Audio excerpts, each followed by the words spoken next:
ராஜயோக தியானம். இந்த ராஜயோக தியானத்தை பற்றி தெரிஞ்சுக்கிறதுக்கு முன்னாடி ராஜயோகத்தினுடைய ஞானம் என்ன அப்படின்றது நம்மளுக்கு தெரியணும். ஞானம் நிறைய இருக்கு. இறைவன் பரமாத்மாவே வந்து சொன்ன ஞானங்களை பற்றி தான் நம்ம இப்போ பார்க்க போகிறோம். முதலாவதாக இந்த ஆத்மாவை பற்றி பார்க்கலாம். உடல்ல ஆத்மா எங்கே இருக்கு? அதாவது போன கிளாஸ்லேயே வந்து பார்த்துருந்தோம். இந்த உடல்ல வந்து நம்மளுக்கு என்ன தெரியும் அப்படின்னா, இந்த கண்ணு, காது, மூக்கு இந்த மாதிரி விஷயங்களை வந்து நம்மளுக்கு தெரியும். கரெக்டா? கண், காது, மூக்கு தெரியும். மூளை பகுதி கூட இப்போ டாக்டர்ஸ் கண்டுபிடிக்க ஆரம்பிச்சிட்டாங்க. அதை பற்றி நம்மளுக்கு நல்லாவே தெரியும். அதெல்லாம் கண்ணால் பார்க்க முடியும். அப்போது கண்ணால் பார்க்கக்கூடிய ஒரு விஷயம் அழியும். ஆத்மாவை நம்மளால் கண்ணால் பார்க்க முடியாது அப்படிங்கிற ஒரு கன்க்ளூஷனுக்கே இப்போது சயின்டிஸ்ட் எல்லாரும் வந்துட்டாங்க. எப்படி சொல்கிறோம் அப்படின்னா, இப்போ இந்த பிக்சர் பார்த்தாலே உங்களுக்கு தெரியும். இந்த பிக்சரில் ஒரு குட்டியாக ஒரு இடம் இருக்குது, தெரியுதுங்களா? அந்த இடத்துல தான் ஸோ இந்த குட்டியான இந்த இடத்துல தான் பீனியல் கிளாண்ட் அப்படின்னு ஒரு கிளாண்ட் இருக்கிறதா சயின்டிஸ்ட் சொல்கிறாங்க. ஸோ அந்த பீனியல் கிளாண்டுக்குள்ளே கொஞ்சம் உள்ள தள்ளி போய் பார்த்தா என்ன தெரியுது அப்படின்னு பார்த்தா அவங்களுக்கு எதுவுமே தெரியல. ஒரு ஹோல் மாதிரி தெரியுது. ஆத்மா அந்த சயின்டிஸ்ட் வந்து நிறைய ட்ரை பண்ணி பார்த்துருக்குறாங்க. இந்த மாதிரி இந்த ஹோல்குள்ளே என்ன தான் இருக்கும், அதை நம்ம எப்படியாச்சும் ஏதாவது இன்ஸ்ட்ருமெண்ட்டை யூஸ் பண்ணி அதை பார்த்துடணும் அப்படிங்கிற ஒரு எண்ணத்தில் என்ன பண்ணுறாங்க, நிறைய இன்ஸ்ட்ருமெண்ட்டை கண்டுபிடிக்கிறாங்க. ஆனாலும் அவங்களுக்கு எதுவுமே தெரியல. பீனியல் கிளாண்டை பற்றி ஒரு பேசிக்காக தான் இருக்கும். இன்னுமே ஸ்டில் ரிசர்ச் அப்படின்னு தான் போட்டிருப்பாங்க. நீங்கள் ப்ரௌஸ் பண்ணி பார்த்தா கூட தெரியும். அதில் அவங்க என்ன சொல்கிறாங்க அப்படின்னா, ஒரு நம்ம தூங்குறதுக்கான ஒரு சுரப்பி வந்து அதில் வந்து இருக்குது, மெலாட்டோனின் அப்படின்றது வந்து இதுலேருந்து வருது அப்படின்னு சொல்லுவாங்க. பீனியல் கிளாண்டை பற்றியும் பிட்யூட்டரி கிளாண்ட் இது ரெண்டுத்தை பற்றியும் அப்படி தான் சொல்லுவாங்க. இப்போ சயின்டிஸ்ட் சொல்கிறது இந்த காலகட்டத்துலேயுமே எவ்வளோ அட்வான்ஸ்மெண்ட்டாக வந்துருச்சு. ஆனாலும் அது உள்ள என்ன இருக்குது அப்படின்றது தெரியாத ஒரு புதிராகவே தான் இருக்குது. இந்த மூளை பகுதியில் அந்த குட்டி இடம் தெரியுது இல்லையா? ஆனால் ராஜ யோகத்தில் பரமாத்மா என்ன சொல்கிறார் அப்படின்னா, நம்ம ஒரு ஆத்மா அப்படின்னு சொல்கிறார். அதாவது இந்த பகுதியில் தான் ஆத்மா ஒளிப்புள்ளியாக இருக்குது அப்படின்னு சொல்கிறார். சரிங்களா? ஒளிப்புள்ளி அப்படின்னா நம்மளோட ஆத்மாவோடைய ஷேப் வந்து ஒரு பாயிண்ட் ஆஃப் லைட். அது வந்து நம்ம அந்த படத்தில் பார்க்குற மாதிரிலாம் வந்து இருக்காது. படத்தில் பார்க்குறோம் இல்லையா, ஒரு கண்ணாடி உடல் போல இருக்கும். அதுக்கு ஒரு காரணம் இருக்கு. அதை பற்றி நம்ம லேட்டாக பார்க்கலாம். ஸோ இப்போ அடுத்தது சோல் வேர்ல்ட், ஆத்மாக்களின் உலகத்தை பற்றி பார்ப்போம்.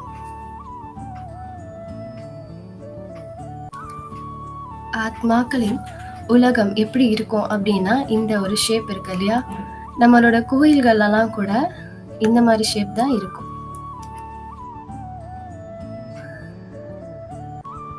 ஸோ இந்த மாதிரி ஒரு ஷேப் வந்து நம்ம வந்து கோயில்களில் கூட பார்த்துருப்போம். எப்படி இருக்கும், கோபுரம் எப்படி இருக்கும், இந்த மாதிரி தானே ஒரு மாதிரி இந்த மாதிரி ஸ்டார்டிங்கில் இப்படி கூர்மையாக இருந்துட்டு அதுக்கப்புறம் ஒரு ஷேப் வந்து வரும். இந்த மாதிரி தான் ஆத்மாக்களினுடைய உலகம் இருக்கு. இந்த ஞானம் நம்ம எந்த நெட்ல போய் தேடினாலும் எந்த சயின்டிஸ்ட் கிட்ட கேட்டாலும் கிடைக்காது. இறைவன் பரமாத்மாவே ஒரு வயோதிகர் உடல்ல வந்து கூறிய ஞானம். இந்த ஞானம் வெறும் 100 வருஷம் மட்டும்தான் இருக்கும். அதை பத்தின டீட்டெயில்ஸ் ஆல்ரெடி போன கிளாஸஸ்ல இருக்கும். மறுபடியும் அடுத்த கிளாஸ்லயும் அதை வந்து பார்க்கலாம். அதுக்கு முன்னாடி என்னென்ன ஞானம் அதை பத்தி பார்த்துடலாம். ஸோ அங்க ஒரு பிரைட்டான லைட் தெரியுது இல்லையா?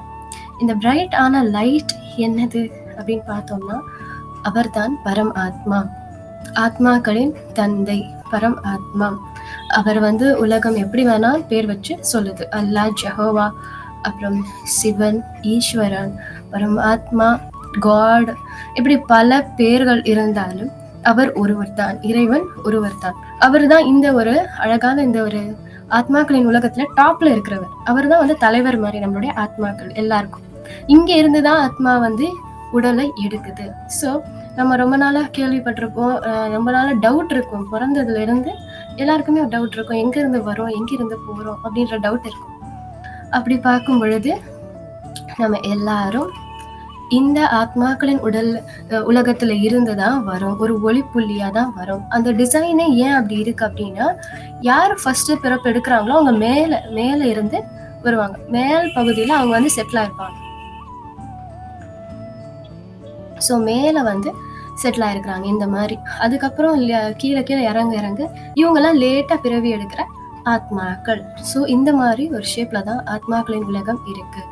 ஸோ கடவுளே வந்து அவரை பற்றி சொன்னாதான் நம்மளுக்கு அவரை பத்தியும் தெரியும், நம்மளை பத்தியும் தெரியும்.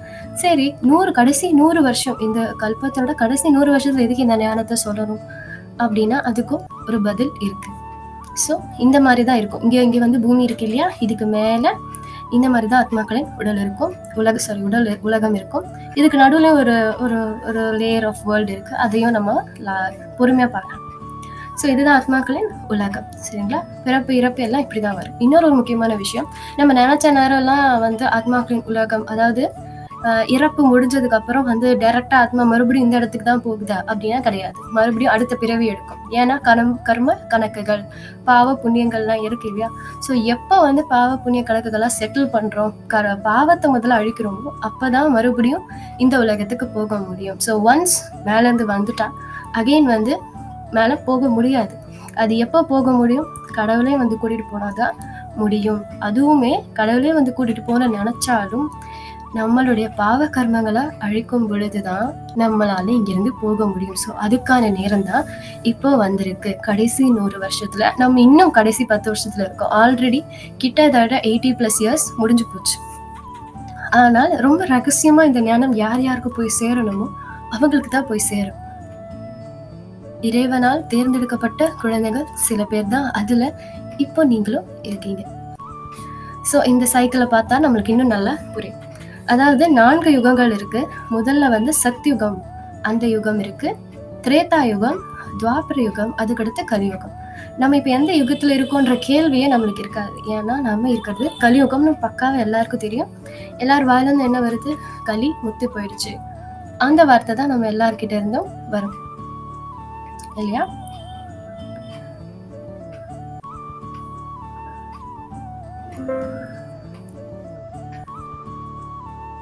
ஓகே, ஒரு நிமிஷம்.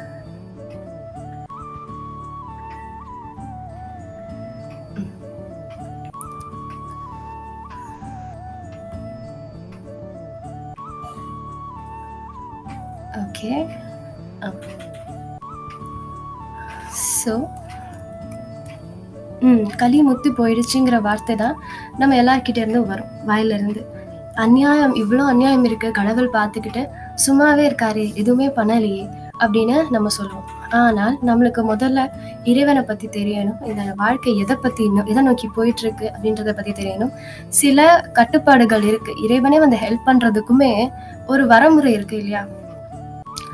அதுதானே, அப்பதானே வந்து எல்லாமே கரெக்டா இயங்கும். ஸோ மேஜிக் மாதிரி எதுவுமே நடந்துடாது. ஸோ சில பேர் பார்த்தோம் அப்படின்னா ரொம்ப பணக்கார வீட்டில் பிறந்திருப்பாங்க, என்ன புண்ணியம் பண்ணாலும் பணக்கார வீட்டில் பிறந்திருக்கான் அப்படின்னு சொல்லுவோம். சில குழந்தை ரோட்ல தெருவில் இருக்கும், என்ன பாவம் படிச்சோ இப்படி பிறந்திருக்கு. ஸோ ஒரு குழந்தை ஏழையா பிறக்கிறது அது தப்பா, இந்த வீட்டில் பிறக்கிறது அது தப்பா அப்படின்னு கேட்டால் தப்பு கிடையாது. எல்லாமே ஒரு கர்ம கணக்கின் அடிப்படையில தான் பிறக்குது. ஸோ ஒருத்தவங்க ராஜாவா பிறந்தாலும் அதுக்கு பின்னாடி ஒரு காரணம் இருக்கு, ஏழையா பிறந்தாலும் அதுக்கு பின்னாடி ஒரு காரணம் இருக்கு. அந்த காரணங்கள் தான் இந்த உலக சைக்கிளை பத்தி நம்ம புரிஞ்சுக்கிட்டாதான் அதனுடைய காரணம் நம்மளுக்கு புரியும். அவங்களுக்கு ஏன் இந்த கஷ்டம், ஏன் இந்த துக்கம் அப்படிங்கிறது இது நல்லா தெளிவா புரியதான் நம்மளுக்கு தெரியும். ஒரே நாள்லயே நம்மளுக்கு இது புரிஞ்சிடாது. கொஞ்சம் கொஞ்சமா இந்த ஞானம் உள்வாங்கும் பொழுதுதான் நம்மளுக்கு புரியும். ஸோ 2500 வருடங்கள் இந்த சத்யுகமும் திரேதாயுகமும் சேர்ந்த யுகங்கள் இருக்கு. இந்த 2500 வருஷங்களை தான் சொர்க்கம் அப்படின்னு சொல்றோம். நம்ம கதைகளை படிச்ச மாதிரி, புராணங்களை பார்த்த மாதிரி சொர்க்கம், நம்ம இறந்து போயிட்டா சொர்க்கத்துக்கு போவோம் அப்படின்றதெல்லாம் கிடையாது. இறந்து போயிட்டாதான் நரகத்துக்கு போவோம் அப்படின்றது கிடையாது. அப்ப இப்பவும் கஷ்டப்படுறோம், அங்கே போயும் கஷ்டம் தான் படணும். அப்ப எது நரகம்? இதுதானே நரகம். உண்மையாவே வாழும் பொழுது அடையிற துக்கங்கள் பேர் தான் நரகம். கரெக்டா? அப்ப நம்ம ஆல்ரெடி நரகத்துலதான் இருக்கோம், மறுபடியும் செத்து போய் மறுபடியும் நரகத்துக்கு போவோமா? கிடையாது. ஒருத்தவங்க நல்ல காரியம் பண்ணாங்கன்னா சொர்க்கத்துக்கு போறாங்கன்னு சொல்லுவோம். அவங்க வாழ்நாள் யாருக்குமே ஒரு வாட்டி கூட துக்கமே கொடுத்துருக்க மாட்டாங்களா அப்படின்னு கேட்டா அப்படி கிடையவே கிடையாது. கண்டிப்பா துக்கத்தை கொடுத்துருப்பாங்க. அப்போ அவங்க வந்து சொர்க்கத்துக்கு போனா அது நியாயமா? இல்ல இல்லையா? ஸோ இந்த சொர்க்கமும் சரி நரகமும் சரி எல்லாமே இந்த பூமியில தான் இருந்தது அப்படின்னு பரமாத்மா சொல்கிறார். பரமாத்மா ஒரே ஒருத்தர் தான், இறைவன் ஒருவர் தான். அப்போ மற்றவங்கள்லாம் யார் அப்படின்ற கேள்விகள் வரும். நிறைய பேர் இப்போ கும்பிடுறாங்க, வேண்டுறாங்க, ப்ரே பண்றாங்க. அவங்க எல்லாரும் ஒவ்வொரு ரிலீஜியனை வந்து பாதுகாக்கிறவங்க. அவங்கள பத்தி லேட்டரா பார்ப்போம். முதல்ல இந்த சத்யுகத்துக்கும் இந்த கலியுகத்துக்கும் நடுவுல இருக்கிற யுகம் பேர் தான் சங்கம யுகம். இந்த யுகத்துல தான் எந்த ஆத்மாக்கள் வந்து இந்த ஞானத்தை எடுத்துக்கிட்டு ராஜயோக தியானத்தை பயிற்சி பண்றாங்களோ, அவங்களுக்கு தான் இந்த சங்கம யுகம்னு ஒரு யுகமே கிடைக்கும். ஏன் அப்படின்னு பார்த்தோம்னா, இந்த யுகத்துல தான் பாவ கர்மங்கள அழிக்க முடியும். பாவ கர்மங்கள அழிச்சாதான் அந்த ஆத்மாக்கள் மட்டும் தான் சத்யுகத்துக்கு போவாங்க. ஸோ நம்ம கேள்விப்பட்டிருப்போம். 33 கோடி தேவர்கள் அப்படின்னு கேள்விப்பட்டிருப்போம். அந்த 33 கோடி பேருமே இந்த சத்யுகத்துல, திரேதாயுகத்துல வாழ்ந்தவங்க. ஸோ இந்த பாவத்தை எப்படி அழிக்கிறாங்க? ஆல்ரெடி ஃபர்ஸ்ட் சொன்ன கான்செப்ட். நம்மள ஆத்மா, இந்த உடல் நான் கிடையாது. ஆத்மா அப்படின்னு 2 புருவமத்துக்கு நடுவுல ஃபோக்கஸ் பண்ணும் பொழுது, நம்மளுக்கு ஒரு தெளிவு உண்டாகும். நம்மளுடைய அகங்காரத்தை எல்லாம் தள்ளி வச்சுட்டு, இந்த உடல் நான் கிடையாது. நான் ஒரு ஆத்மா தான் அப்படிங்கிற ஒரு தெளிவு நம்மளுக்கு மனசுல ஏற்படும் பொழுது, 2 புருவங்களின் மத்தியில ஃபோக்கஸ் பண்ணும் பொழுது, நம்மளுக்கு ஒரு தெளிவு உண்டாகும். அப்போ ஒரு பிரைட் லைட்ட நம்ம பார்க்குற மாரி இமேஜின் பண்ணி மெடிடேஷன் பண்ணும் பொழுது, அதுக்கப்புறமேட்டு பரந்தாமத்துல இருக்கக்கூடிய இறைவனை நினைக்கும் பொழுது, அப்பாவும் அதாவது சிவத்தந்தை, பரமாத்மா, அல்லாஹ், ஜெகோவா, காட் யார வேணா எந்த பேர் வேணா நம்ம வச்சுக்கலாம். நமக்கு பிடிச்ச கடவுள் எந்த பேரை வேணா வச்சுக்கிட்டு, அவர் ஒரு ஒளியா இங்கே தான் இருக்காருன்னு நினைக்கும் பொழுது பாவங்கள் அழிக்கப்படும். ஏன் அப்படின்னா, என்னங்க நிறைய விஷயம் சொல்றாங்க உலகத்துல இருக்கிறவங்க. கங்கையில போய் குளிக்க சொல்றாங்க, அதை செய்ய சொல்றாங்க, பரிகாரம் செய்ய சொல்றாங்க, தான தர்மங்கள் இப்படிலாம் செய்யாத, இப்படிலாம் அழியாத ஒரு பாவம் உட்கார்ந்த இடத்துலயே மெடிடேட் பண்ணும் பொழுது எப்படி அழியும் அப்படின்னு நம்மளுக்கு ஒரு கேள்வி வரும். அப்போ இவ்வளோ நாள் மனுஷங்க கடைபிடிச்ச வழிகள் எல்லாமே மனுஷங்களால உருவாக்கப்பட்டது. அது இறைவனுடைய வழி கிடையாது.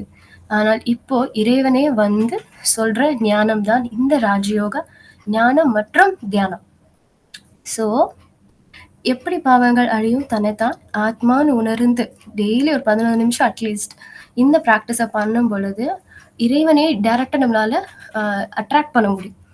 இறைவனை அட்ராக்ட் பண்ணும் பொழுது என்ன ஆகும்? நம்மளுக்கு மன்னிப்பு ஏற்படும். எந்தெந்த ஆத்மாக்களுக்கெல்லாம் நம்ம துக்கம் கொடுத்தோமோ அவங்க மனசுல ஒரு ஒரு சாஃப்ட் கார்னர் வரும்.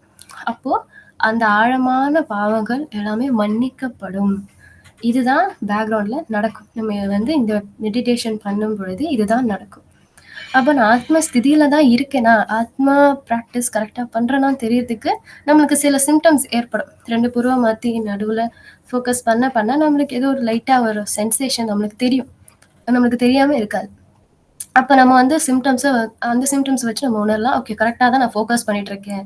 என்னோட மனமும் புத்தியும் ஒருநிலைப்பட்டு இறைவனோட சேர்ந்துகிட்டு இருக்கு. கரெக்டா தான் நான் ஃபோக்கஸ் பண்றேன் அப்படிங்கிற ஒரு சிம்டம்ஸ் நம்மளுக்கு ஸ்லைட்டா தெரியும். அதை வச்சு நம்ம ஆத்ம ஸ்திதியில கரெக்டா இருக்கோன்றதை வந்து கெஸ் பண்ணிட முடியும். இந்த ப்ராக்டிஸை கண்களை திறந்துக்கிட்டா மோஸ்ட்லி பண்ணுவாங்க. சரிங்களா? இப்போ நம்ம பாவ கர்மங்களை அழிக்கிறத பத்தி அந்த கான்செப்டை பத்தி பார்க்குறோம்.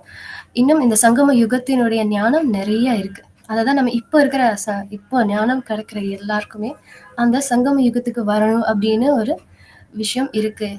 ஸோ இந்த சங்கம யுகத்துல வந்து ப்ராக்டிஸ் பண்றவங்க இந்த பாவ கர்மங்களை ரொம்ப ஸ்மூத்தா அழிக்கிறவங்க தான் சத்யுகத்துக்கும் திரேதாயுகத்துக்கும் போக முடியும். ஸோ அங்க என்ன பெருசா இருக்க போகுது? இங்க இருக்கிற லைஃப் ஸ்டைல் தான் அங்கேயும் இருக்கும். ஸோ பெரிய வித்தியாசம் எதுவுமே இருக்காது அப்படின்னு நம்ம யோசிக்கலாம். அங்கதான் ரொம்ப பெரிய ட்விஸ்டே வந்து இறைவன் வச்சிருக்காரு. அங்க இருக்கிற லைஃப் ஸ்டைல் இங்க இருக்கிற மாதிரி சுத்தமா இருக்காது. ஸோ ஃபர்ஸ்ட் ஆஃப் ஆல் அதை தெரிஞ்சுக்கணும் அப்படின்னா நம்ம என்ன பாவம் பண்ணியிருப்போன்றத ஃபர்ஸ்ட் தெரிஞ்சுக்கணும். எதனால பாவம் பண்ணியிருப்போன்றத தெரிஞ்சுக்கணும். ஏன் இந்த அழகான ஒரு பூமி, இப்படி இருந்த ஒரு பூமி,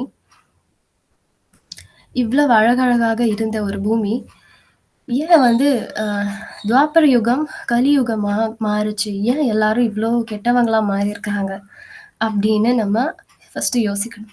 அதுக்கான காரணம் அந்த பகவத்கீதையில இருக்கும்.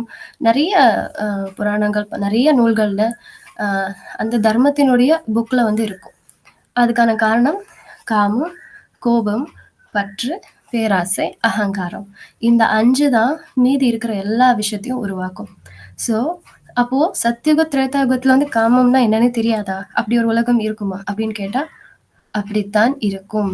சத்யுகம், திரேதாயுகம் 2 யுகத்திலயுமே காமம்னா என்ன, கோபமே வராது, பற்றே அவங்களுக்கு இருக்காது. பற்றே இல்லாம என்ன வாழ்க்கை வாழ்றாங்க அப்படின்னா அங்க பற்று இருக்காது. ஆனா அன்பு இருக்கும். அட்டாச்மென்ட் இருக்காது. அங்க அஃபெக்ஷன் இருக்கும். அதுதான் வித்தியாசம். ஸோ அட்டாச்மென்ட் அப்டின்னா என்ன? அட்டாச்மென்ட் அப்டின்னா, இப்போ அ ஒரு விஷயம் ரொம்ப ஈர்க்கப்படும் பொழுது, அது வந்து தப்பாவே இருந்தாலும் நம்ம அதுக்கு சப்போர்ட் பண்ண ஆரம்பிச்சுருவோம். அதுதான் அட்டாச்மென்ட். ஒரு பையன் வந்து ஸ்கூல்ல படிக்கிறான்னு வச்சுக்கோங்க. அவன் வந்து தப்பே பண்ணியிருப்பான். ஆனாலும் அவன் என் பையன் அப்படிங்கிற கருத்துல அந்த அம்மா என்ன சொல்லுவாங்க, "என் பையன் அப்படிலாம் கிடையாது. அப்படிலாம் பண்ணியிருக்க மாட்டான்" அப்படின்னு சொல்லுவாங்க. அவங்க ப்ரூஃபே எடுத்துட்டு வந்து காட்டுவாங்க. "உங்க பையன் இந்த மாரி தப்பு பண்ணியிருக்காங்க. இந்த மாரி ஏதோ ஒரு காப்பி ஏதோ நடிச்சிருக்கான்" அப்படின்னு நெனச்சாலும், அந்த பற்றின் காரணமா என்ன பண்ணுவாங்க, "என் பையன நீங்க சும்மா வேணும்னே குறை சொல்றீங்க. என் பையன் அப்படிலாம் இல்ல" அப்படின்னு தன்னோட பற்றுக்காக சுயநலமான எண்ணங்கள் வர ஆரம்பிக்கும். ஸோ இதுதான் பற்று பண்ற வேலை. பட் சத்தியுகம், திரேதாயுகம் அமேசிங்கான உலகம். அத அடுத்தடுத்து நம்ம பார்க்கலாம். சத்தியுகத்துக்கும் இந்த கலியுகத்துக்கும் என்ன டிஃபரன்ஸ்? கலியுகத்துலருந்து சத்தியுகம் எப்படி மாறுது? பிராக்டிகலா எப்படி எப்படி மாறுது? அடுத்தடுத்து அந்த ஸ்லைட்லயே உங்களுக்கு எக்ஸ்பிளைன் பண்ண முடியும். ஸோ இந்த சங்கம யுகம்ன்றது இதுதான். பாவ கர்மங்கள ஈஸியா அழிக்கிறதுக்கான வழிய நம்ம பார்த்தோம். இந்த தியானம், இந்த ராஜயோகத்தின் தியானத்தின் மூலமாகத்தான் பாவ கர்மங்கள் அழிக்கப்படுது. ஸோ காமம், கோபம், பற்று, பேராசை, அகங்காரம் இதுதான் காரணம் தெரிஞ்சு போச்சு. அப்ப இதுக்கப்புறம் இருக்கிற இந்த சங்கம் யுகம், இந்த லாஸ்ட் ஒரு 10 வருஷமோ அது கூட கம்மி தான். ஒரு 6 இயர்ஸ் கூட இருக்கலாம். அந்த டைம்ல நம்ம என்ன பண்ணணும்? இதுல ஈடுபடாம இருக்கணும். காமம், கோபம், பற்று, பேராசை, அகங்காரம் இந்த எண்ணத்துல கூட நம்ம போயிடக்கூடாது. எண்ணத்தின் அளவுல கூட நம்மளுக்கு அந்த ஒரு தாட் வராம நம்ம பிராக்டிஸ் பண்ணிட்டே இருக்கணும். ஏன்னா, ஆல்ரெடி இந்த துவாபர யுகத்திலயும், கலியுகத்திலயும் நெறைய பாவ கர்மங்கள் நம்ம பண்ணியிருக்கோம். ஸோ, போர் இதெல்லாம் ஸ்டார்ட் ஆன யுகம் எது அப்படின்னு பார்த்தா, துவாபர யுகம் தான். துவாபர யுகத்தில் தான் போர் எல்லாமே கொஞ்சம் ஸ்டார்ட் ஆக ஆரம்பிச்சது. காமம் கொஞ்சம் லேசா ஸ்டார்ட் ஆக ஆரம்பிச்சது. இந்த கோபம், பற்று, பேராசை இது எல்லாமே இந்த யுகத்துல இருந்து தான் ஸ்டார்ட் ஆச்சு. அதுக்கப்புறம் ரொம்ப முத்தி போய், இப்ப கலி முத்தி நிக்குது. இறைவன் வந்து காப்பாத்த மாட்டாரா? அப்படின்னு கேட்டாங்க. மேஜிக் பண்ணி எதுவும் பண்ண மாட்டார். இறைவன் மேஜிக் பண்ணி பண்ணா எல்லாரையும் தானே காப்பாத்தணும். இல்லையா? ஸோ, நம்ம பார்க்குறது ஒரு பிறவி. ஆனா இறைவன் பார்க்குறது நம்மளுடைய மொத்த பிறவிகள்ல நம்ம எப்படி எப்படி நடந்துக்கிட்டோம், எல்லாமே இறைவனுக்கு தெரியும். ஸோ, இந்த கலியுகம் சத்தியுகமாக மாறுவதற்கு, அதற்கு ஒரு ஈஸி வழி. அது மட்டும் இல்லாம, நம்மளோட பாவ கர்மங்கள அழிக்கிறதுக்கு ரொம்ப ஈஸியான வழி இந்த ராஜயோக தியானம் தான். இது வந்து தியானம்னு சொல்றத விட, தன்னை தான் உணருதல். உடல்ன்னு நான் நெனச்சுட்டு இருக்கேன். நான் ஒரு பொண்ணுன்னு நெனைக்கிறேன் அப்படின்னா, அது தப்பு. நான் ஒரு பையன் நெனைக்கிறேன்னா, அதுவும் தப்பு தான். நம்ம ஆத்மாக்கள் இந்த உடம்ப இயக்கிட்டு வரும். நம்ம ஒரு ஆத்மா. அவ்வளோதான். ஆத்மா சொன்னாதான் இந்த பிரெயினே வந்து எல்லா எல்லா விஷயத்தையும் செய்யும். நம்ம சிக்னல்ஸ் எங்கேருந்து வருதுன்னு நெனைக்கிறோம்? பிரெயின் கிட்ட இருந்து வருது. அப்ப பிரெயினுக்கு யார் குடுக்குறா சிக்னல்ஸ்? அந்த ஆத்மா. ஃபர்ஸ்ட்ல சொன்ன மாதிரி ஸோ, இங்க இருந்து சிக்னல் போறதுக்கு அப்புறம் தான் பிரெயின் ஃபுல்லா அது வந்து டிராவல் ஆகி மொத்த பார்ட்ஸ்க்கும் அது வந்து சிக்னல்ஸ் போகுது. அது வரை தான் கை, கால்கள நம்ம அசைக்கிறோம். இந்த விஷயங்கள்லாம் நடக்குது. ஸோ, இறைவன் இப்படிப்பட்ட ஒரு அற்புதமான ஞானத்தையும் குடுத்து, பாவ கர்மங்கள அழிக்கிறதுக்கான வழியையும் நம்மளுக்கு குடுக்குறார். ஸோ, இத கேட்காம சில ஆத்மாக்கள் சில பேர் என்ன பண்ணுவாங்க, இல்ல இதெல்லாம் பொய் பித்தலாட்டம் சொல்றவங்க என்ன ஆகும்? தண்டனைகள் அனுபவிப்பாங்க. இப்போ வேர்ல்டு வார் 3 வரப்போதுன்னு நல்லா தெரிஞ்சு போச்சு. நம்ம வந்து இது கலியுகம் தானா டவுட்டே வராத அளவுக்கு எல்லா அக்கிரமங்களும், அக்கிரமமும் நடந்துகிட்டே தான் இருக்கு ஒவ்வொரு நாளும். அவ்ளோ ரேப் நடக்குது காமத்தினால. அவ்ளோ கொலை கொள்ளைகள் நடக்குது. எதனால? பேராசையினால. அவ்ளோ நீ பெரிய ஆளா? நான் பெரிய ஆளா? அகங்காரத்தினால. ஸோ எந்த பாவ கர்மத்த யோசிச்சு பார்த்தாலும், அதுக்கு பின்னாடி இந்த 5 விஷயங்கள் தான் இருக்கும். காமம், கோபம், பற்று, பேராசை, அகங்காரம். ஸோ, இப்போ ஒரு அழகான உலகத்த போய் பார்க்குறோம். அந்த உலகம் எப்படி இருக்க போகுது அப்படிங்கிறத பார்க்கலாம். ஸோ, அந்த 5 விகாரமும் இல்லாம ஒரு உலகம் எப்படி இருக்கும்? அப்படின்னு இமேஜின் கூட நம்மளால பண்ண முடியாது இல்லையா? இப்படிப்பட்ட ஒரு ஞானத்த எந்த மனுஷனாவது சொல்ல முடியுமா? கண்டிப்பா முடியாது. எந்த தர்மத்தினுடைய ஸ்தாபகர்கள் எடுத்துக்கிட்டாலும், அதாவது எந்த ரிலிஜியனுடைய ஒரு ஸ்தாபகர்கள எடுத்துக்கிட்டாலும், அவங்க வந்து டீட்டெயில்டா அத பத்தி சொல்லியிருக்க மாட்டாங்க. ஏன்னா, அவங்களும் ஒரு மனிதர்கள் தான். ஆனா, கொஞ்சம் அட்வான்ஸான சில சக்திகள் உடைய மனிதர்கள். ஆனால், இறைவன் அப்படி இல்ல. இறைவன் ஒளிப்புள்ளியானவர். அவர் இந்த ஞானத்த ஒரு வயோதிகர் உடல்ல வந்து சொல்லியிருக்கார். ஸோ, இந்த பியூட்டிஃபுல்லான சத்யுகம் எப்படி இருக்கும்? இதத்தான் தி கோல்டன் ஏஜ் அப்படின்னு சொல்றோம். இந்த சத்யுகம் ரொம்ப பொன்னான பூமி. இன்னும் கொஞ்சம் வருஷத்துல இந்த சத்யுகம் ஸ்தாபிக்கப்படும். இதனுடைய ராஜா, ராணி அவங்கள தான் நம்ம லக்ஷ்மி நாராயணன் அப்படின்னு சொல்றோம். இவங்க யார் அப்படின்னு பார்த்தா, இவங்களும் இப்போ பிராக்டிஸ் பண்ணி இந்த 100 வருஷத்துக்குள்ள அ பிராக்டிஸ் பண்ணி ஃபுல்லா எல்லா பாவ கர்மங்களையும் அழிச்சவங்க. இந்த ராஜயோக தியானத்த செஞ்சு அழிச்சவங்க தான் இந்த அளவுக்கு ராஜா, ராணியா வர முடியும். சரிங்களா? ஸோ இவங்க தான் இந்த லக்ஷ்மி நாராயணன். இவங்கள பத்தி இன்னும் டீட்டெயில்டா நம்ம அடுத்த கிளாஸ்ல பார்க்கலாம். ஸோ இப்போ the first king and queen பார்த்தாச்சா? ஸோ இந்த இடமே பாருங்க. இது வந்து ஜஸ்ட் ஒரு இமேஜினேஷன் பிக்சர். நிஜமாவே சத்தியுகத்துடைய அந்த ஒரு அரண்மனை எப்படி இருக்கும்? எப்படி கட்டியிருப்பாங்க? அங்க எப்படி இருக்கும்? எப்படி வாழ்வாங்க? அப்படின்றத நம்மளால வந்து இப்ப பார்க்க முடியாது. ஏன்னா, நமக்கு அவ்ளோ ஆத்மாவுல அவ்ளோ சக்தி இல்ல. பாவ கர்மங்கள் தான் நிறைஞ்சிருக்கு இந்த ஆத்மாக்குள்ள. எல்லா ரெக்கார்டிங்கும் இருக்கு. சரிங்களா? நம்ம ஆழ் மனசுன்னு சொல்லுவோம் இல்லையா? அதுல எல்லாமே ரெக்கார்ட் பண்ணியிருக்கு. நம்ம பாவ கர்மங்கள அழிக்க, அழிக்க நம்மளுக்கு இந்த சொர்க்கத்த பத்தி நெறைய தெரிய வரும். இப்போ பிக்சரா ஜஸ்ட் பார்ப்போம். ஸோ ஒரு பாரடைஸ் வந்து எப்படி இருக்கும்? அங்க வந்து கிரீனா எல்லாமே இருக்கும். டிவைன் ஆன ஒரு உலகமா இருக்கும். அழகான மரங்கள் இருக்கும். இன்னொரு முக்கியமான விஷயம் என்ன அப்படின்னா, இந்த ஸ்ரீ கிருஷ்ணர்ன்னு சொல்லுவோம் இல்லையா? அதாவது லக்ஷ்மி நாராயணன் அப்படின்னா, இந்த ஸ்ரீ கிருஷ்ணர் தான் வந்து முதல் இளவரசன். அந்த சத்தியுகத்தினுடைய முதல் இளவரசனாக இருப்பது ஸ்ரீ கிருஷ்ணர். நம்ம கதைகள் எல்லாம் படிச்சிருப்போம். அவர் வந்து துவாபர யுகத்துல வராரு. அவரு வந்து அவரு துவாபர யுகத்துலலாம் வர தேவையே கிடையாது. ஏன்னா, அங்க வந்து அது அழுக்கான ஒரு யுகம். ஐ மீன் ரொம்ப அழுக்கு இல்ல. பட் விகாரங்கள் ஸ்டார்ட் ஆகுற ஒரு உலகம். ஸோ, அவர் வந்து சொர்க்கத்துல தான் வாழ்வார். கொஞ்சம் யோசிச்சு பார்ப்போமே. நம்ம கொஞ்சம் லாஜிக்கா யோசிச்சு பார்ப்போமே. ஸ்ரீ கிருஷ்ணர் வந்து எதுக்காக வந்து எல்லாருடைய சேலைகள திருடிட்டு போணும்? அவரு யார்? அவர் ஒரு மகான், ஒரு நல்ல ஒரு ஆத்மா நம்மளுக்கு நல்லா தெரிஞ்சிருச்சு. அவரு பயங்கர சக்திவான். ஆமா, அது உண்மைதான். ஆனா அப்படிப்பட்ட ஒருத்தரு அ கதைகள்லயுமே எப்படி பார்த்திருப்போம். அவர் வந்து பயங்கர உயர்ந்த ஒரு ஒரு இளவரசர். அந்த மாரி வாழ்ந்தவர் அவரு. அப்படின்னு சொல்லுவோம். அவரு எதுக்கு எல்லார்கிட்டயும் எல்லாரும் அவர் ஏன் திருடி சாப்பிடணும் முதல்ல? அவர் ஏன் வெண்ணெய திருடணும்? அவர் ஏன் ஃபர்ஸ்ட்டு திருடணும்? ஸோ திருடணுங்கிற புத்தியே வந்து நம்மளுக்கு வந்து விகாரங்கள் வந்ததுக்கு அப்புறம் தான். ஸோ இந்த சத்தியுகம், திரேதா யுகத்துல எல்லார்கிட்டயும் எல்லாமே இருக்கும். அவங்க ராஜாவா இருந்தாலும் சரி, அவங்க வந்து பிரஜைகள் அதாவது நெறைய நார்மலான பப்ளிக்கா இருந்தாலும் சரி, அவங்க வந்து நார்மல் வேல பார்த்துட்டு இருந்தாலும் அவங்க கிட்ட எல்லாமே இருக்கும். கொட்டி கிடக்கும் அந்த உலகத்துல. அதுவும் இதே பூமியில தான் இருந்தது. சரிங்களா? ஸோ ஸ்ரீ கிருஷ்ணர் தான் உண்மையாகவே ஃபர்ஸ்ட்டு இளவரசனாக அங்க இருக்கிறாரு. ஸோ இந்த மாதிரி ஒரு ஒரு பேலஸ் பாருங்க. இந்த மாதிரி ஒரு பேலஸ் தான் சத்யுகத்துல உண்மையாகவே இருக்கும். இப்பலாம் வந்துட்டு நம்மளுக்கு அ கலப்படம் இல்லாம ஒரு பேலஸ் எல்லாம் கட்டுறதுக்கான ஐடியாவே தெரியாது. கரெக்ட்டா? ஆனா, இங்க இருக்கிற பேலஸஸ் கிட்டத்தட்ட இந்த மாரி தான் இருக்கும். பட் எக்ஸாக்ட்டா அப்படி ஏன்னா தெரியாது. பட் ஒரு நம்மளோட இமேஜினேஷன்ல கண்டிப்பா இப்படிதான் இருக்கும் அப்படி இறைவன், பரமாத்மா சொல்றத வச்சு நம்ம தெரிஞ்சுக்க முடியும். ஸோ இவ்ளோ அழகான ஒரு பேலஸ். ஃபுல்லா கோல்டாலேயே கட்டியிருப்பாங்க. அது வந்து நார்மல் பப்ளிக்கா இருந்தாலும் சரி, எப்படி இருந்தாலும் சரி, அவங்க கிட்ட நெறைய பணம் இருக்கும். ஸோ நெறைய பணம் இருக்கும் பொழுது அங்க என்ன இருக்காது? பேராசையே இருக்காதே. நம்ம லாஜிக்கா யோசிச்சு பார்த்தாலே, எல்லார்கிட்டயும் எல்லாமே இருக்கும் பொழுது அவங்களுக்கு ஏன் பேராசை வரப்போது? அவங்க கிட்ட ஏன் அகங்காரம் வரப்போது? அவங்களுக்கு அகங்காரமே இருக்காது. ஏன்னா எல்லார்கிட்டயும் எல்லாமே இருக்கும். ஸோ எல்லாருமே சமமா இருக்கும் பொழுது அவங்க கிட்ட எதுவுமே இருக்காது. பேராசையும் இருக்காது. அவங்க கிட்ட வந்து அகங்காரமும் இருக்காது.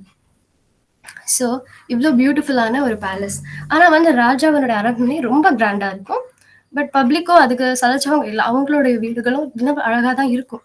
இவ்ளோ அழகா தான் கட்டியிருப்பாங்க. பிராக்டிகலா நம்ம பார்க்கும் பொழுது.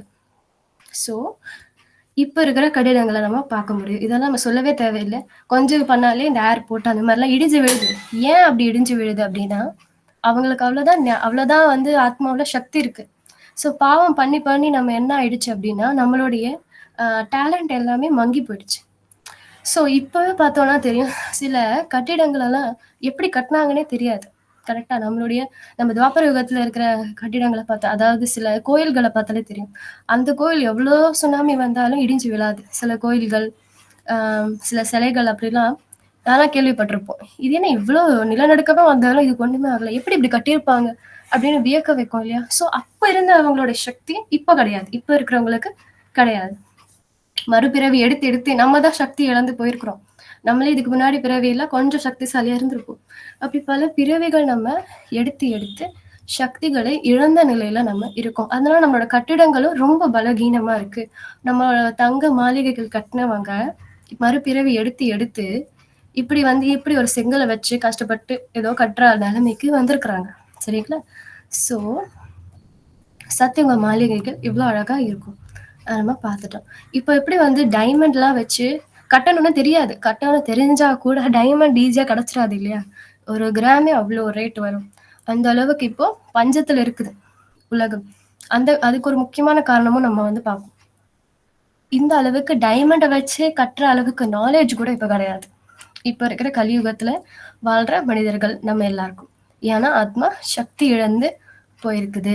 ஸோ, பட் சத்தியுகத்துல இந்த மாதிரியான டைமண்ட் வேர்ல்ட் அது மாரி டைமண்ட வச்சு கூட கட்டிடங்கள் அமைக்கப்படும்.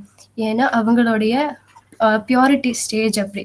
இப்போ பிராக்டிஸ் பண்ணி, பண்ணி பாவக்கருமங்கள அழிச்சு, அழிச்சு என்ன ஆகும்?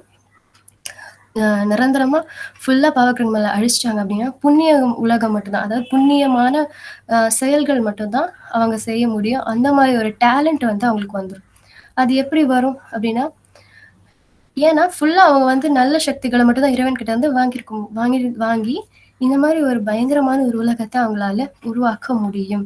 அந்த அந்த அவங்கன்றது யாரு? அதுவும் நம்மளால தான் முடியும். ஏன்னா இந்த பிராக்டிஸ பண்ண பண்ண தான் அவங்களுடைய பாவ கர்மங்கள் அழியும். ஸோ, இறைவன் உண்மையாகவே நம்மளுக்கு இப்படிப்பட்ட உலகத்த குடுத்திருப்பாரா? இல்ல இந்த மாரி ஒரு உலகத்த குடுத்திருப்பாரா? இறைவன் அவர் ரொம்ப அன்பானவர்ன்னு சொல்லுவோம். எந்த ரிலிஜியன கேட்டாலும், ஆமா அவர் வந்து ரொம்ப அன்பானவர்ன்னு தான் நம்ம இறைவன சொல்லுவோம். அது வந்து ஹிந்துயிசம கேட்டாலும் சரி, கிறிஸ்டியானிட்டில கேட்டாலும் சரி, அவர் வந்து ஃபாதர் காட்ன்னு சொல்லுவாங்க. அல்லாஹ் வந்து அவர் வந்து தந்தைன்னு தான் சொல்லுவாங்க. அப்புறம் ஹிந்துயிசம்லயும் அப்படிதான் சிவன் தந்தைன்னு தான் சொல்லுவாங்க. எல்லா ரிலிஜியன்லயுமே அந்த ஒரு அப்பாங்கிற ஒரு உறவு இருக்கும். அப்ப அப்பான்னா என்ன குடுப்பாங்க? அப்பாங்கன்னா ஏதோ ஒரு சொத்து ஏதோ ஒண்ணு குடுப்பாங்க இல்லையா? ஸோ இறைவன் குடுக்கக்கூடிய உலகம் இப்படிப்பட்ட ஒரு உலகம் தான். சத்யுகம் மற்றும் திரேதா யுகம் அதுக்கான காரணங்களும் இருக்கு. ஸோ சத்யுகம் இப்படிப்பட்ட ஒரு அழகான யுகத்த தான் இறைவன் குடுக்குறாரு. நம்ம வந்து என்ன ஆகுறோம், நம்மளோட எனர்ஜி இறங்கி, இறங்கி ஆத்மாவுல இருக்கிற எனர்ஜி இறங்கி ஒரு கட்டத்துல என்ன ஆகுது 2500 வருஷங்கள் கழிச்சு, நம்ம வந்து பாவ கர்மத்த செய்ய ஆரம்பிக்கிறோம். ஸ்லைட்டா வந்து ஆரம்பிக்குது. விகாரங்கள் ஆரம்பிக்குது. அங்க தான் அந்த வீக்கான எனர்ஜி வந்து நம்மள அட்டாக் பண்ணுது. சரிங்களா? ஒரு ஒரு இடத்துல வந்து நல்ல எனர்ஜி இருக்கு அப்படின்னா, இன்னொரு இடத்துல நெகட்டிவ் எனர்ஜியும் இருக்கும் இல்லையா? ஸோ இதே தான் இந்த 5000 இயர்ஸ்க்கான கதை தான் மறுபடியும், மறுபடியும் நடந்துகிட்டே இருக்கும். ரொம்ப ஆச்சரியமான இறைவனுடைய ஞானம். ஆனா, சில பேருக்கு தான் இத கிடைக்கக்கூடிய பாக்கியமே இருக்கும். ஸோ, இது நடந்துகிட்டே தான் இருக்கும். திருப்பி, திருப்பி இப்ப நம்ம இந்த இந்த பிரசன்டேஷன பார்க்குறீங்களா? இதுதான் அடுத்த 5000 வருஷம் கழிச்சும் இதே மாரி கலியுகம் வரும். இதே மாரி சங்கம் யுகத்துல இந்த உங்களுக்கு சங்கம் யுகம் கிடைக்கணும்னு பாக்கியம் இருந்தா, இதே மாரி நடத்த தான் கேட்பீங்க. ஸோ, இறைவன் குடுக்குற உலகம் இந்த மாரி ஒரு உலகம் தான். நம்ம பாவகர்மங்கள் செஞ்சு, செஞ்சு தான் நம்ம அழுக்காகியிருக்கிறோம். எல்லா கவலைகள், துக்கங்களும் நமக்கு வருது. அதனால இறைவன் இத செஞ்சுட்டாரு நம்ம தப்பா நினைக்கக் கூடாது. இன்றைய கட்டிடங்கள். இது நம்ம சொல்லவே வேண்டாம். இது டெய்லி பார்த்துட்டு தான் இருக்கோம். ஈஸியா இடிச்சு விழுற அளவுக்கு இருக்கு. இந்த அழியாத மாளிகைகள். இந்த மாரி மாளிகைகள் தான் கிடைக்கும். அதுக்கப்புறம் முக்கியமான கான்செப்ட் டெக்னாலஜி. சொர்க்கத்துல வந்து டெக்னாலஜி இருக்குமா? இவ்ளோ சொல்றீங்களே! சொர்க்கத்துல டெக்னாலஜி இருக்குமா? இல்ல எல்லாரும் நம்ம நம்ம கதையில படிச்சிருப்போம் இல்லையா? ஆ அவங்க வந்து இயற்கையாவே வாழ்ந்தாங்க. அந்த மாரி கண்டிப்பா வெறும் இயற்கைய வச்சுலாம் அவங்க வாழல. அவங்க பயங்கர டெக்னாலஜி வச்சிருப்பாங்க. இப்ப இருக்கிற டெக்னாலஜி மாதிரி இருக்காது. 100% பெர்ஃபெக்ட்டான டெக்னாலஜி இருக்கும். இந்த மாரி ஆக்சிடென்ட் நடக்கிறது, இதுக்குமே சூட்சமமா அதாவது அ ஆழமா போய் பார்த்தா இதுக்கும் ஒரு பாவ கர்மம் தான் காரணமாக இருக்கும். அதுல தப்பிக்கிறவங்களும் இருக்கிறாங்க. இந்த ஃப்ளைட் ஆக்சிடென்ட் கூட ரீசென்ட்டா பார்த்தோம். இதுல தப்பிக்கிறவங்களும் சில பேர் இருக்காங்க. அவங்க ஏதோ அதுக்கு பின்னாடி ஏதோ காரணம் இருக்கும். ஸோ, இப்ப கொஞ்ச நேரம் ஃபோன்ஸ் யூஸ் பண்ணாலே எவ்ளோ ஹீட் ஆகுது. எல்லாத்துலயுமே ஒரு வந்து டிராபேக்ன்னு ஒண்ணு இருக்கு இல்லையா? ஆனால் சத்தியுகத்தினுடைய டெக்னாலஜி அப்படி இருக்கவே இருக்காது. அங்க வந்து எல்லாரும் அங்கேயும் வந்து வெஹிக்கிள்ஸ் எல்லாமே யூஸ் பண்ணுவாங்க. அங்க எப்படி இருக்கும் அப்படின்னு பார்த்தீங்கன்னா, ஆ இதோ எங்க காட்டுறேன். ஸோ அங்க வெஹிக்கிள்ஸ் வந்து இந்த மாதிரி இருக்கும். ஆக்சுவலி இது வந்து இமேஜினேஷனால இறைவன் பரமாத்மா சொன்ன ஞானத்த வச்சு இப்படி ஒரு உருவாக்கியிருக்காங்க. பட் இத விட அழகா இருக்கும். இப்ப இருக்கிற கான்செப்ட் பார்த்தீங்கன்னா, பயோஃபியூவல் அதுவுமே யாரும் ஒழுங்கா கண்டுபிடிக்க முடியாது. இப்ப நெனச்சாலும் முடியாது. ஏன் அப்படின்னா, அவங்களுக்கு அந்த 5 விகாரங்கள் இருக்கு. ஸோ அதன் காரணமா போட்டி, பொறாம வரும். ஒருத்தங்க நல்லத கண்டுபிடிச்சா கூட அத அழிக்கக்கூடிய குணம் வரும். ஸோ சில பேர் சில பேர் மட்டும் சத்தியுகத்துல வந்து இந்த ஞானம் அவங்களுக்கு இருக்கும். ஸோ இப்போ வந்து ஒரு இன்ஜினியர் இருக்காங்கன்னு வைங்களேன். இன்ஜினியர் வந்து இந்த மாரி கான்செப்ட் எல்லாம் படிக்கிறாங்க. அவங்க வந்து இந்த ஒரு ராஜயோக ஞானத்தையும் கத்துக்கிறாங்க. அப்டின்னா, அவங்களுக்கு இன்ஜினியரிங் ஆன ஐடியாவும் இருக்கும். அந்த ஆத்மாவுக்குள்ள அந்த ஒரு நாலேட்ஜும் இருக்கும். பிளஸ் இறைவன் குடுத்த சக்தியும் இருக்கும். அப்போ 100% பெர்ஃபெக்ட்டான ஒரு டெக்னாலஜி அவங்க அந்த மனிதர்களால உருவாக்க முடியும். இப்படிதான் பிராக்டிகலா சத்யுகம் வரப்போகுது. இப்ப இருக்கிற டெக்னாலஜி, இப்ப இருக்கிற ஃபியூவல் எல்லாமே எரியக்கூடியதாக இருக்கு. இது நமக்கு நல்லாவே தெரியும். ஸோ அழியாத ஒரு உலகம் அப்டின்னா, இப்படிப்பட்ட ஒரு உலகம். அங்க ஈஸியா பறக்க முடியும். அங்க வந்து நம்ம வந்து இயற்கைய டேமேஜே பண்ண மாட்டோம். எந்த விதத்திலயும் இயற்கைய டேமேஜ் பண்ண மாட்டோம். ஸோ எவ்ளோ பேர் வந்து இந்த மாரி போக முடியும்? இல்ல சத்யுகத்துக்கு எத்தன பேரால போக முடியும்? அப்படின்னு பார்த்தா ரொம்ப கொஞ்சம் பேரால தான் இந்த இந்த ஒரு சத்யுகத்துக்கு போக முடியும். சரிங்களா? இன்னொரு ஒரு முக்கியமான விஷயம். ஸோ நம்ம பேராசை பார்த்துட்டோம். அ அகங்காரமும் இருக்காதுன்னு பார்த்துட்டோம். பற்று அங்க இருக்காது. பற்று எப்படி இருக்காது அப்படின்னா, ஸோ காமம் காமத்த பத்தியும் பார்ப்போம். அங்க காமம் எப்படி இருக்காது? ஃபர்ஸ்ட் அத பார்த்துடலாம். ஸோ இப்போ வந்து காமத்த பயன்படுத்தினா தான் வந்து குழந்தைகள் பொறக்கும் அப்படிங்கிற ஒரு கட்டாயம் இருக்கு. ஆனா, இப்பவே பார்த்தீங்கன்னா, சில ஆர்டிஃபிஷியல் முறைப்படி குழந்தை பெத்துக்கிறாங்க. கரெக்ட்டா? ஸோ கலியுகத்திலேயே அப்படி ஒரு டெக்னாலஜி இருக்கும் பொழுது, அப்படி ஒரு வாய்ப்பு இருக்கும் பொழுது, சத்தியுகத்தில இருக்காதா? சத்தியுகத்தில சாதாரணமாவே எல்லாருக்கும் காமம்ங்கிறதே இருக்காது. அப்போ இயற்கையாகவே அவங்க வந்து இந்த இந்த டெலிபதி கான்செப்ட்லாம் நமக்கு தெரியும் இல்லையா? டெலிபதி ஒருத்தவங்க நெனச்சா, அது நம்மளுக்கு வந்து ரீச் ஆகும். ஸோ அதுக்கு ஆத்ம சக்தி தேவை. உண்மையாகவே. இப்போ வந்து நெறையா மிஷின்ஸ் யூஸ் பண்றாங்க. டெலிபதின்றாங்க. ஆனால் சத்தியுகத்துல உண்மையாகவே எல்லாருக்குமே நெறைய அவங்க வந்து நெறைய பேச மாட்டாங்க வளவளன்னு. சந்தோஷமா இருப்பாங்க அங்கேயும். எந்த குறைகளும் அவங்களுக்கு இருக்காது. ஆனந்தமா இருப்பாங்க. ஆனால் இந்த டெலிபதி யூஸ் பண்ணுவாங்க. எப்படின்னா, கணவன் மனைவியா தான் அங்கேயும் வாழ்வாங்க. ஆனால் காமமே இருக்காது. ஆக்சுவலி இப்ப பிராக்டிஸ் பண்ற ராஜயோகிகளும் அப்படிதான் இருப்பாங்க. ஹஸ்பண்ட், ஒய்ஃப் 2 பேருமே ராஜயோகத்த பிராக்டிஸ் பண்ணாலும், அவங்களுக்குள்ள ஒரு பிரதர், சிஸ்டருக்கான ஒரு ரிலேஷன்ஷிப் தான் இருக்கும். Actually okay. இந்த டெலிபதி அப்படின்னா, ஹஸ்பண்ட் அண்ட் ஒய்ஃப் 2 பேருமே டிசைட் பண்ணுவாங்க. இந்த மாரி குழந்தை நம்மளுக்கு ஒரு வாரிசு வேணும் அப்படின்னு நினைக்கும் பொழுது, அந்த அந்த உடல் அமைப்பே பார்த்தீங்கன்னா, ரொம்ப பியூரா இருக்கும். அப்போ இயற்கையாகவே அந்த ஒரு பெண்மணி என்ன பண்ணுவாங்க, கர்ப்பம் ஆவாங்க. காமத்தினுடைய பார்வை சின்ன துளி கூட அங்க இருக்காது.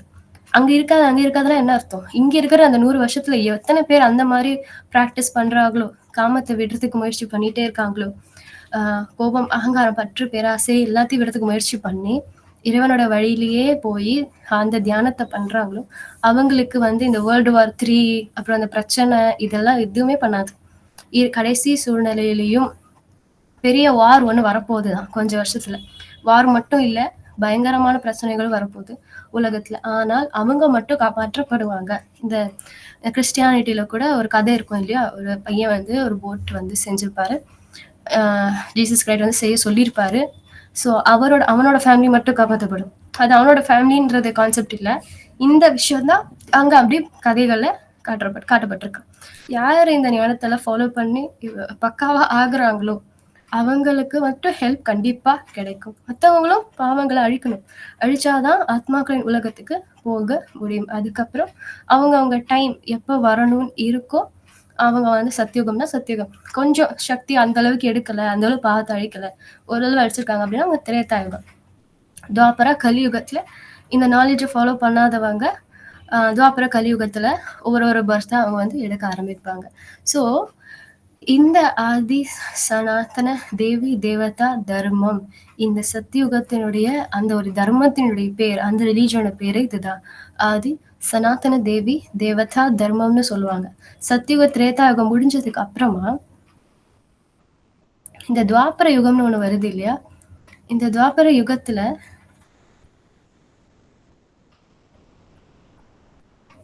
யுகத்துல என்ன ஆகுது அப்படின்னா, விகாரங்கள் வர ஆரம்பிச்சிடுது. ஸோ அவங்களுக்கு ஒரு ஒரு மாதிரி அ ஃபீலிங் வந்து வருது. என்னன்னா, அ ஸோ ஆதி சனாதன தேவி தேவதா தர்மம்ன்ற பேர் வந்து ரொம்ப பியூரா இருக்கு.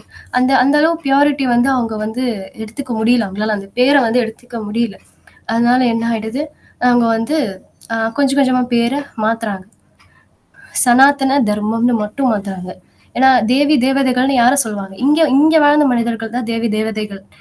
ஸோ அவங்களுக்கு தான் இப்ப கோயில் கட்டி கும்பிடுறாங்க.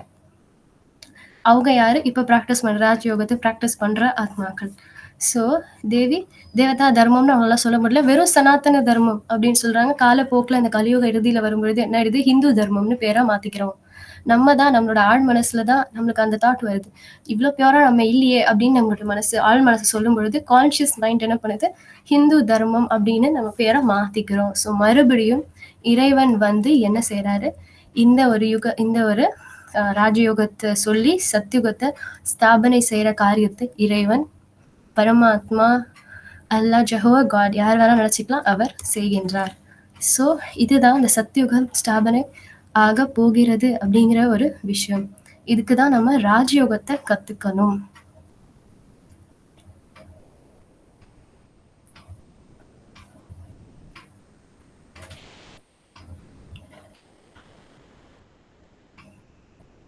இவ்வளவு பெரிய ஞானம் இதுல அடங்கி இருக்கு. ஸோ இந்த ஞானம் எனக்கு வந்து புரியுது. ஆனா வந்து கத்துக்க முடியல அப்படிங்கிற ஆத்மாக்களுக்கு கூட யோகா பட்டி எல்லாம் கூட நடக்குது. யோகா பட்டி நடக்குது. ஆன்லைன்லயே கூட நடக்குது. அதுல கூட கலந்துக்கலாம். உங்களுக்கு வந்து அதுக்கான ட்ரெய்னிங் கிடைக்கும். அது மட்டும் இல்லாம கண்டிப்பா பிரம்மகுமாரி சென்டருக்கு போகணும். அப்பதான் இறைவன் சொல்றத வந்து ஒரு பீஸ் ஆஃப் பேப்பர், ஒரு 4 பக்கம் இருக்கிற பேப்பர்ல எழுதியிருப்பாங்க. அதனுடைய ஞானத்த வந்து வாசிப்பாங்க. ஸோ அடுத்த கிளாஸ்ல இன்னும் டீட்டெயில்டா இறைவன் எப்படி வந்து சொல்றாரு, யார் மூலியமா சொல்றாரு அப்படிங்கிற ரகசியங்கள் இன்னும் டீப்பா நம்ம பார்க்கலாம். ஸோ ராஜயோக தியான நிலையங்களுக்கு கண்டிப்பா போகணும். அப்பதான் இந்த ஞானமா மட்டும் இல்லாம தியானமா மாறும். அவங்க கிட்ட இருந்து நம்ம கத்துக்க முடியும். இது முற்றிலும் இலவசம் தான். ஏன்னா இறைவனுடைய ஞானத்தை நம்ம காசு கொடுத்துலாம் பண்ணா அதுவே ஒரு பாவம் தான். இறைவனே சொல்லியிருக்கிறாரு, இந்த ஞானத்தை நீங்க பரப்புங்க, ஆனால் இலவசமாக தான் பரப்பணும் அப்படின்னு சொல்லியிருக்காரு. ஸோ இதுதான் இந்த ஞானம்.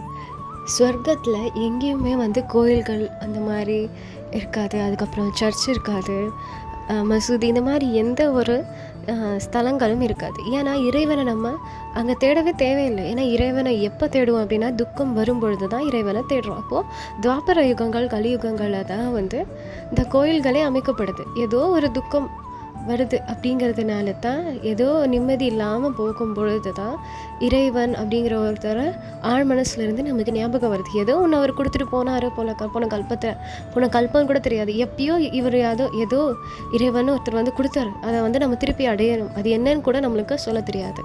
மன நிம்மதி எங்கே கிடைக்கும்? நான் மேலே போயிட்டு ரசிக்கிறோம், அப்போ தான் எனக்கு நிம்மதி அப்படின்னு சொல்லுவாங்க இல்லையா? அந்த மேலான என்னது? ஆத்மாக்களின் உலகம் தான் அங்கே மேலே போகிறது அப்படின்ற ஒரு எண்ணம் ஆத்மாவின் ஆழ் மனசில் அது பதிஞ்சிருக்கு. ஆனால் கான்ஷியஸ் மைண்டுக்கு வந்து அது தெரியாது. கான்ஷியஸ் மைண்டை பொறுத்த வரைக்கும் எதுவுமே ஞாபகம் இருக்காது. இப்போ இருக்கிற உலகத்துக்கு ஏற்ற மாதிரி மட்டும்தான் வாழ தெரியும் அந்த கான்ஷியஸ் மைண்டில். போன பிரிவுகள் கூட நம்மளுக்கு ஞாபகம் இருக்காத காரணம் என்ன? இப்போ ஞாபகம் வந்துடுச்சு அப்படின்னா மறுபடியும் என்ன பண்ணுவோம்? இந்த குடும்பத்தை விட்டு அந்த குடும்பத்துக்கு போவோம். அப்போ அது பெரிய பிரச்சனையாக உருவாகும் இல்லையா? பற்று இருக்கிற காரணத்தினால. ஆனால் சத்தியுகத்தில் அவங்களுக்கு வந்து முன்னாடியே காட்சி கிடச்சிரும், இந்த மாதிரி அடுத்த பிறவிகள் எடுக்க போகிறோம் அப்படின்னு. அவங்கள காட்சி கிடச்சிட்டு தான் அவங்க அடுத்த பிறவி எடுப்பாங்க. ஏன் அப்படின்னா அவங்களுக்குள்ள பற்று கிடையாது, அஃபெக்ஷன் மட்டும்தான் இருக்குது, ஒரு அன்பு மட்டும்தான் இருக்குது. அதனால் அவங்க போய் சண்டை போடவும் மாட்டாங்க, இந்த மாதிரி அழுகவும் மாட்டாங்க. அங்கே பிறக்கிற குழந்தை கூட அழுகாது. ஏன்னா ஏதோ ஒரு துக்கம் இருக்கிறதுனால தானே அழுக போகுது. ஸோ அங்கே குழந்தைகள் எதுவுமே அழுகாது. பிறக்கும் பொழுதே சிரிச்சுக்கிட்டே தான் பிறக்கும். அதே மாதிரி அவங்களோட ஆயுசும் வந்து பார்த்தோம்னா 100 வயசுக்கு மேலே தான் இருக்கும். 110 வயசு தான் சாதாரணமாகவே அவங்களுடைய ஆயுட்காலம் இருக்கும். ஏன் அப்படின்னா யாருமே எந்த துக்கமும் பண்ணுறதும் இல்லை, துக்கம் அடைகிறதும் கிடையாது. அதன் காரணமாக அவங்களோட ஆயுசு காலம் 100 வயசுக்கு மேலே தான் இருக்கும். ஆண்டு அனுபவிச்சுட்டு அதுக்கப்புறம் தான் சரீரத்தை விட்டு இன்னொரு சரீரத்துக்கு போக போகிறேன் அப்படின்ற நினைவு அவங்களுக்கு இருக்கும். ஏன்னா அவங்க எல்லாரும் ஆத்ம உணர்வில் இருக்கிற ஒரு மனிதர்கள். அவங்க தான் தேவதைகளாக அந்த கோவில் கட்டி கும்பிடுறாங்க. இவ்வளவு ஞானமும் இறைவன் பரமாத்மா ராஜயோகத்தில் கற்பித்தது. இந்த ஞானம்